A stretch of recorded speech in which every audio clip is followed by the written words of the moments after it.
मोहोळ तालुक्यामध्ये या ठिकाणी महाविकास आघाडीकडून विजयी संकल्प सभा या ठिकाणी संपन्न झाली। काँग्रेसचे तालुका अध्यक्ष आहेत, काय सांगाल एकंदरीत सभेमध्ये काय झालं आणि कशा पद्धतीने एकंदरीत लोकसभेला तुम्ही समोर जाल? हो, आता संकल्प सभा जी या ठिकाणी झालेली आहे त्या मंगल कार्यालयामध्ये, त्यामध्ये जवळपास निरंजन टकले साहेबांनी केंद्र सरकारची जी वस्तुस्थिती आहे, जी दलितावर अन्याय, आदिवासीवर अन्याय, शेतकऱ्यावर अन्याय, ह्या सगळ्या गोष्टी ह्या पब्लिकमध्ये रुजलेल्या आहेत, पटलेल्या आहेत आणि त्यामुळं पब्लिकमध्ये मुळातच आक्रोश होता।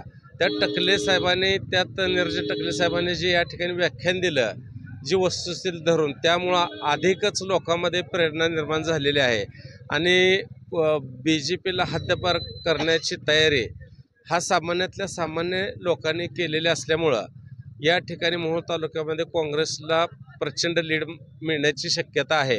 याचं कारण असं आहे की आजच्या ह्या बैठकीला अख्ख्या तालुका भारतनं प्रत्येक गावातनं 5-10 प्रतिनिधी या ठिकाणी बूथ लेवल एजंट आलते, प्रमुख कार्यकर्ते आलते, नेते मंडळ आलते।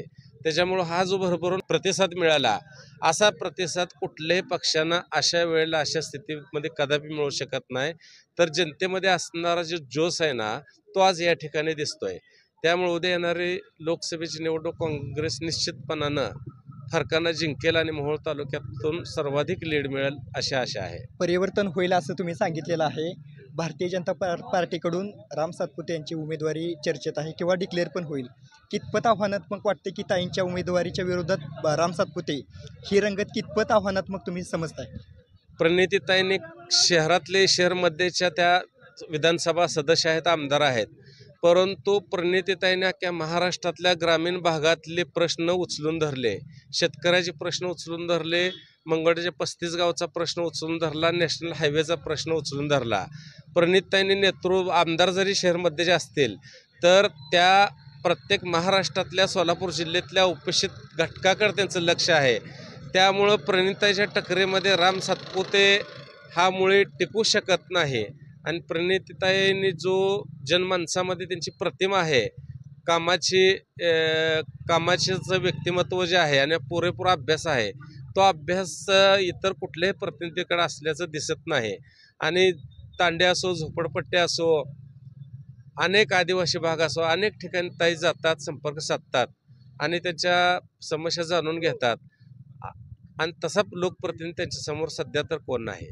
ताईंनी गावभेट दौरा भारतीय जनता पार्टीकडून द्विधावस्थेत असताना म्हणजे उमेदवार ठरत होता, त्याच्या आधी उमेदवारी जाहीर करून ॲक्च्युअलमध्ये कामाला सुरुवात केलेली आहे।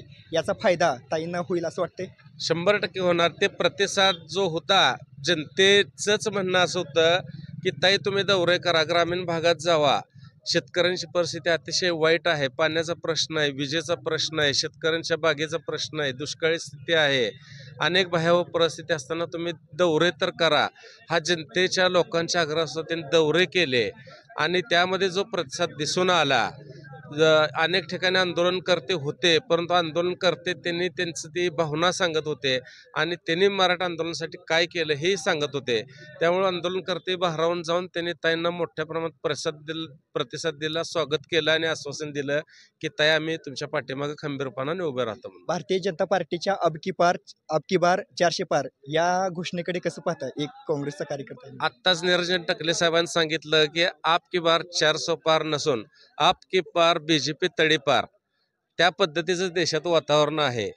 त्यामुळे भाजप एक गोबेल्स नीतीप्रमाणे जी प्रचार करते ती शक्य नाही, कारण 32% 303